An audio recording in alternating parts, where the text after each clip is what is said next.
ان کا علاج کروا سکے، ان کو کپڑے خرید کر کے دے سکے، ان کو خوراک دے سکے.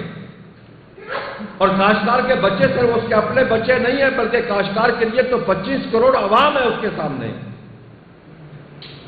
اس کا اگایا ہوا کھانا اس 25 کروڑ عوام نے کھانا ہے.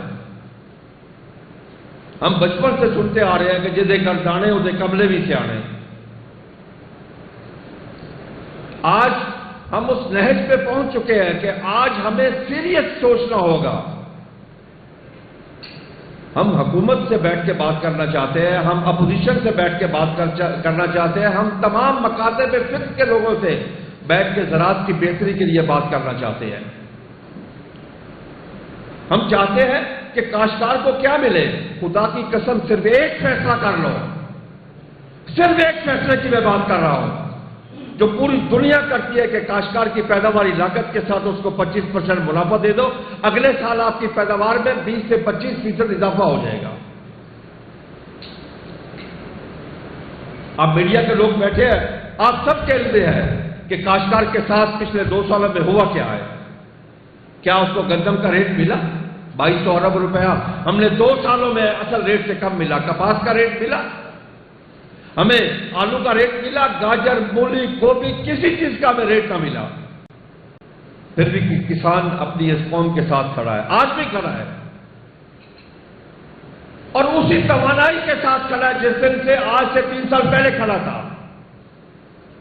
کیونکہ کاشتکار یہ سمجھتا ہے کہ میں نائب خدا ہوں، اللہ کا دیا اور رزق کے زمین کا سینہ چیر کے اللہ کی مخلوق تک پہنچانا ہے. آج یہ جنگی حالات ہے میرے ملک کے لیے. آج میرے ملک ایک مشکل میں ہے. آئے مل کے ہاتھ جوڑے، ہاتھوں میں ہاتھ ڈالے، مل کے اپنے ملک کے لیے کام کریں. آج کیا ہمارے لیے بدقسمتی نہیں ہے کہ ایک زرعی ملک ہونے کے باوجود ہم 10 سے 12 بلین ڈالر کی ایگریکلچر پروڈیوس کی باہر سے امپورٹ کر رہے ہیں؟ کیا ہمارے لیے باعث شرم نہیں ہے؟ کیا ہماری پالیسیاں غلط نہیں ہیں؟ کیا ہم نے زراعت کے لیے کچھ کیا؟ ہرگز کچھ نہیں کیا. پاکستان دنیا کا واحد ملک ہے جہاں زراعت کے اوپر بھی پالیٹکس ہوتی ہے، سیاست ہوتی ہے. دنیا میں کسی ملک میں زراعت کے اوپر سیاست نہیں ہوتی. زراعت فوڈ سیکورٹی کا حصہ ہے، بلکہ فوڈ سیکورٹی ہے. اس کے بغیر ملک نہیں چل سکتا، کیونکہ آپ کے پاس اور ہے ہی کیا کہ آپ کی ٹوٹل ایکسپورٹ میں سے صرف $20 بلین، $30 بلین آپ کی ایکسپورٹ ہے. $30 بلین آپ کا صرف کپاس سے آتا ہے، $3 سے $4 بلین چاول سے آتا ہے، $2-3 بلین باقی چیزیں ملا لیں. اس کے بعد آپ کے پاس باقی بچا ہی کیا؟ ٹوٹل آپ کے پاس ہم بچپن سے پڑھتے آ رہے ہیں کہ زراعت اس ملک کی ریڑھ کی ہڈی ہے.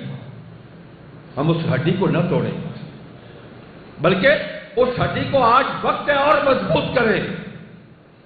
قدرت نے ہمیں وقت دیا ہے کہ پوری دنیا، پورا مڈل ایسٹ، پورے خلیجی ممالک آج پاکستان کی طرف دیکھ رہے ہیں. انڈیا 1.5 ارب کی آبادی ہے. آج ان کے حالات جا کے دیکھیں، انتہائی برے حالات ہو چکے ہیں ان کے خوراک کے لحاظ سے. چائنا برازیل سے سویابین اور وہاں سے مکئی امپورٹ کرتا ہے، اسے نہیں مل رہی وہاں سے. باقی ممالک کھاد کا انتہائی فقدان ہے کہ ان تک کھاد نہیں پہنچ رہی. ہمارے پاس وہ بھی موجود ہے، لیکن میں یہ بھی یہاں حکومت کو کہنا چاہتا ہوں کہ خدا کے لیے آج موجود ہے، کل نہیں ہوگی اگر یہ پلانٹ بند رہے تو. آپ ترجیحات اپنی فکس کریں، بجائے آئی پی پیز کو گیس دینے کی یوریا پلانٹس کو گیس دے تاکہ ہمارے یہاں کمی نہ ہو. 2 سال پہلے کمی آئی تھی، ہم نے 150 ارب روپیہ اصل ریٹ سے مڈل مین کو زیادہ ادا کیا تھا. کہیں یہاں پہ یہ وہ حالات نہ ہو جائے، کیونکہ اس وقت پاکستان برداشت نہیں کر سکتا، پاکستان کی معیشت برداشت نہیں کر سکتی. اس وقت پاکستان میں زرعی ایمرجنسی کا نفاذ انتہائی ضروری ہے. ہمیں بڑے عرصے سے کہہ رہے ہیں، لیکن آج وہ وقت آ گیا کہ زرعی ایمرجنسی کا نفاذ ہو. ہماری نمبر 1 پرائرٹی ایگریکلچر ہو. ہمیں کاسٹ آف پروڈکشن میں لیول پلینگ فیلڈ دیا جائے. آپ خود دیکھیں کہ ہمیں یوریا مل رہی ہے آج 4500 روپے کی. انڈین کاشتکار کو آج بھی ان برے حالات میں بھی 884 روپے کی مل رہی ہے پاکستانی روپیز میں. ہمیں ڈی اے پی مل رہی ہے 15,000 روپے کی. انڈین کاشتکار کو پاکستانی روپیز میں 4,000 روپے کی. ہمیں بجلی کا یونٹ مل رہا ہے 40 سے 50 روپے میں. انڈین کاشتکار کو مفت مل رہا ہے. وہ 10 گھنٹے ڈیلی بجلی مفت ہے. ہم دنیا کا مقابلہ کیسے کریں؟ لیکن آج ہمیں یہ فیصلہ کرنا ہوگا کہ ہم زراعت کے سر پہ ہی کھڑے ہیں، اور انشاءاللہ اسی زراعت کے سہارے ہم کھڑے رہیں گے، اور اس جنگی حالات میں بھی اسی زراعت کے ذریعے ہماری قوم کا کوئی بندہ بھوکا نہیں سوئے گا. ہم کاشتکار آج بھی دل سے کہہ رہے ہیں، خدا کی قسم میں اپنے جذبات کا لفظوں میں احاطہ کر کے نہیں بتا سکتا کہ مجھے اس وقت کتنی تکلیف ہوتی ہے جب میرا کاشتکار منڈی سے واپس آتا ہے، اس کی جیب خالی ہوتی ہے. جب اپنی وہ پروڈیوس بیچنے جاتا ہے تو اس کو اس کا ریٹ نہیں ملتا، سیم دیکھ کے اس کے اخراجات بھی اس کو نہیں ملتے.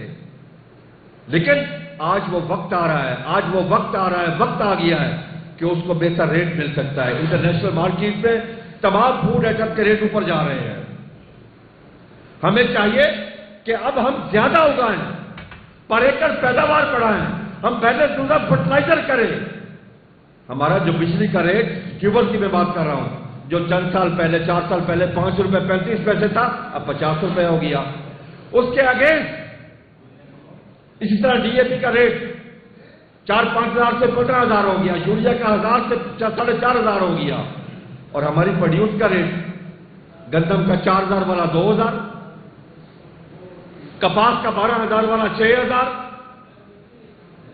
آلو جو 10,000 کی بوری بکتی تھی وہ 500 کی بوری، گوبھی بکی نہیں، گاجر بکی نہیں، بٹر بکا نہیں. یعنی کہ یہ حالات آ گیا. آگے آم کی فصل آ رہی ہے، اس کے بھی برے حالات نظر آ رہے ہیں. کوئی خریدار سامنے نہیں آ رہا، بیکر نہیں آ رہے اس کے لیے بھی. میں حکومت سے، ریاست سے ایک اور بھی گزارش کرنا چاہتا ہوں کہ چائنا کی مہربانی سے اگر کرنچی میں افغانستان اور پاکستان کے مذاکرات چل رہے ہیں، خدا کے لیے اس کو کامیاب کرو تاکہ بارڈر کھلے، تاکہ ہماری ایکسپورٹ ہو سکے. میں 12 دفعہ حکومت سے ہم گزارش ہی کر سکتے ہیں اور ہم کر ہی کہہ سکتے ہیں کہ کاشتکار جو سال کے 365 دن کام کرتا ہے، اس کو پاکستانی اور انسان تک تسلیم نہیں کیا جاتا. اس کی خدمات کو کسی لیول پہ سراہا ہی نہیں جاتا کاشتکار کو. لیکن اب کاشتکار کے بغیر یہ ملک نہیں چل سکتا.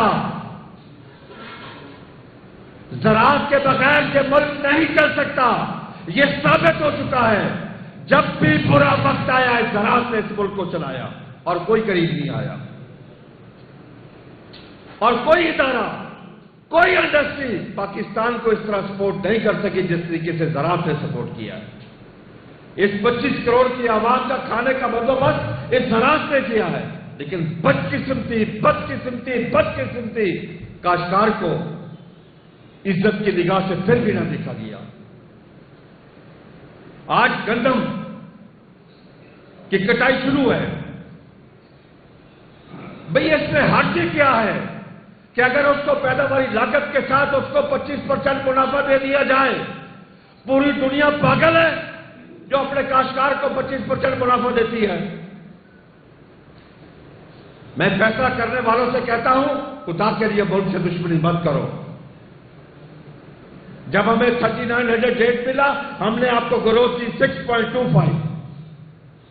جب آپ نے گندم کا ریٹ 2,000 کیا تو ایگریکلچر کی گروتھ آ گئی -13.49.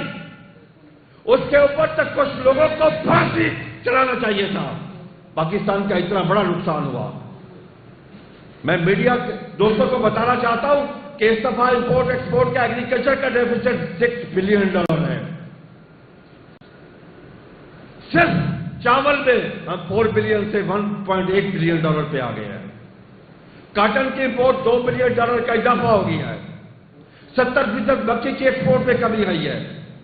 40% فروٹ ویجیٹیبل کی ایکسپورٹ میں کمی آئی ہے.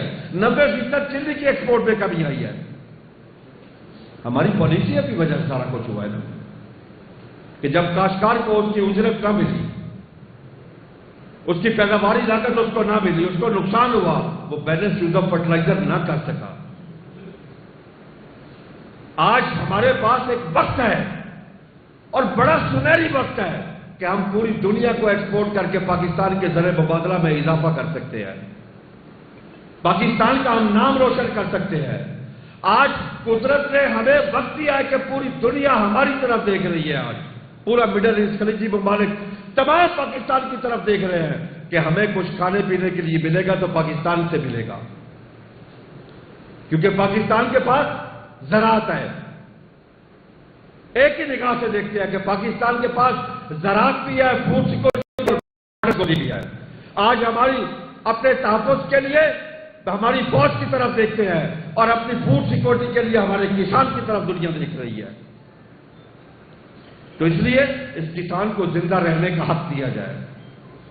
کسان اس وقت وینٹیلیٹر پہ ہے، میں تو حکومت سے صرف اتنا مطالبہ کرتا ہوں کہ اسے سزائے موت سے نکال کے عمر قید میں لے آؤ کاشتکار کو۔ آج بھئی 520 روپے ڈیزل، ہم ٹریکٹر سٹارٹ کریں بند کریں، 1 لیٹر خرچ ہو گیا، 520 خرچ ہو گئے۔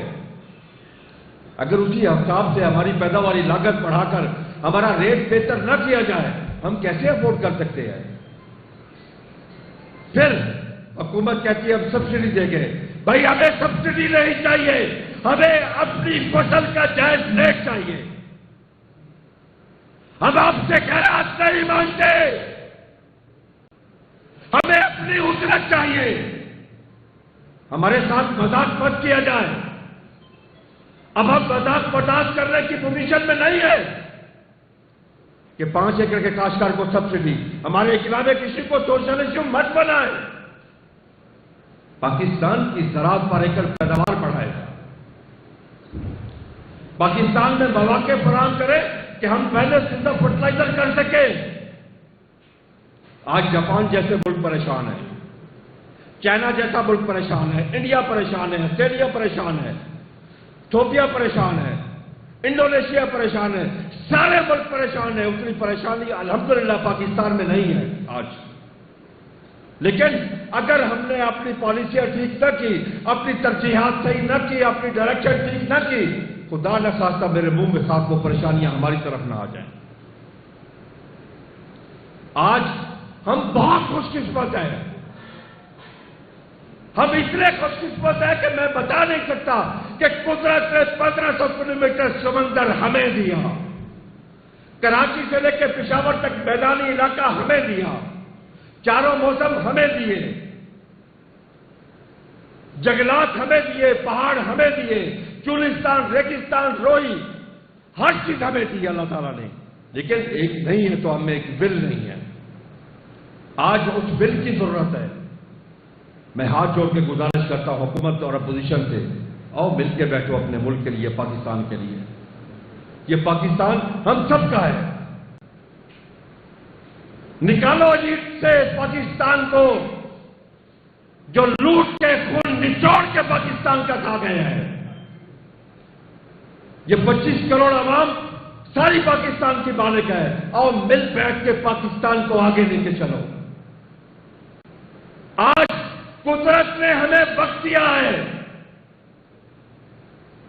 قدرت نے ہمیں موقع دیا ہے کہ پوری دنیا ہماری طرف دیکھ رہی ہے۔ وہ فوڈ سیکورٹی بھی ہماری دیکھ رہی ہے، واٹر سیکورٹی بھی ہماری دیکھ رہی ہے، ہمارے کسان کے اوپر نظر ہے، ان کے ہمارے جوان کے اوپر نظر ہے۔ ان کی امیدیں ہمارے کسان سے بھی ہے، ان کی امیدیں ہمارے جوان سے بھی ہے۔ آج ہمیں چاہیے کہ ہم اپنے غیر آباد رقبوں کو بھی آباد کریں فوری۔ ہمیں چاہیے کہ ان غیر آباد رقبوں سے نہروں کو بھی گزاریں۔ کبھی ہم نے سوچا کہ ہم آبادی میں کتنا آگے جا رہے ہیں؟ ہم ہر سال ایک نیا نیوزی لینڈ سنگاپور ایڈ کر رہے ہیں، ہر سال ایک ملک جتنی آبادی ہم ایڈ کر رہے ہیں۔ کیا اس حساب سے ہماری گروتھ ہے ایگریکلچر میں؟ بالکل نہیں ہے اس حساب سے۔ ہمیں محنت کرنے کی ضرورت ہے، اسٹرگل کرنے کی ضرورت ہے۔ اس وقت قدرت نے تو ہمیں سب کچھ دے دیا، ایک جو ول ہم نے خود پیدا کرنی تھی وہ ہم میں پیدا نہیں ہوئی۔ مجھے دکھ ہوتا ہے بتاتے ہوئے کہ 3 سالوں میں ہمارے جو فیڈرل سیکٹری ہوتے ہیں زراعت فوڈ سیکورٹی کے 13ویں آ گئے ہیں جی۔ یہ ہماری بدقسمتی ہے، غلط فیصلے ہیں یہ۔ ایک انڈین آرٹسٹ سبیتا پٹیل تھی، اس کو کینسر ہو گیا۔ میں نے اس کی ایک اخبار میں اسٹیٹمنٹ پڑھی، وہ لکھتی ہے جب مجھے معلوم ہوا جیون کیا تو جیون نہیں رہا، جب ہمارے فیکٹری کو پتا چلتا ہے کہ زراعت کیا وہ زراعت میں نہیں ہوتا۔ ہمیں اپنی سمت درست کرنے کی ضرورت ہے۔ ہم کاشتکار اس ملک کے لیے ہر قربانی دینے کے لیے تیار ہیں، لیکن اس کے لیے ضروری ہے کہ کاشتکار کو حق دو کہ وہ اپنے بچوں کو زندہ رکھ سکے، ان کو تعلیم دے سکے، ان کو کپڑے لے کے دے سکے، ان کا علاج کروا سکے، ان کو کھانا کھلا سکے، بہتر زندگی گزار سکے، کیونکہ ہم بھی پاکستانی ہیں۔ کیونکہ پاکستان بننے میں کاشتکاروں نے بھی سب سے زیادہ قربانیاں دی تھی اس وقت۔ ہمارے آباء و اجداد نے سب سے زیادہ قربانیاں دی تھی پاکستان بننے میں، اور آج بھی اب پاکستان کے لیے ہر طرح کی قربانی دینے کے لیے تیار ہے، لیکن ہمارے ساتھ سلوک کیا جائے، پاکستانی اور انسان تسلیم کیا جائے، زرعی ایمرجنسی نافذ کی جائے، بجلی کا ریٹ واپس 5 روپے 35 پیسے نہیں جو 10-15 روپے پہ لایا جائے، کھادوں کا ریٹ کم کیا جائے، ریسرچ کے اوپر انویسٹمنٹ کی جائے۔ برازیل جو چند سالوں میں بہت اوپر چلا گیا تھا کھاد کی وجہ سے، وہ بھی پریشان ہے آج۔ یہ آپ کو فوڈ سیکورٹی کا ایشو جو انٹرنیشنل ادارے بتا رہے ہیں کہ اگلے 3-4 ماہ بعد 30% آ رہا ہے، 30%، 30%۔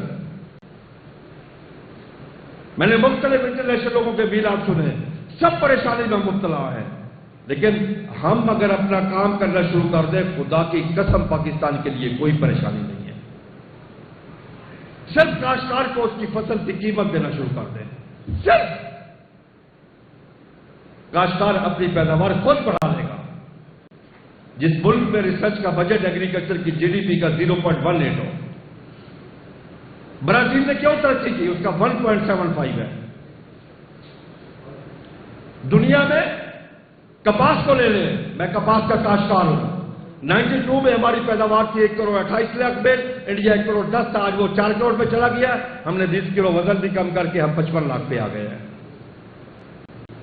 کیونکہ ہماری ترجیحات پہ نہیں ہے۔ فیصلے کرنے والے لوگوں کو پتہ نہیں ہے ہم نے فیصلہ کیا کرنا ہے، ان کی اس میں مہارت نہیں ہے۔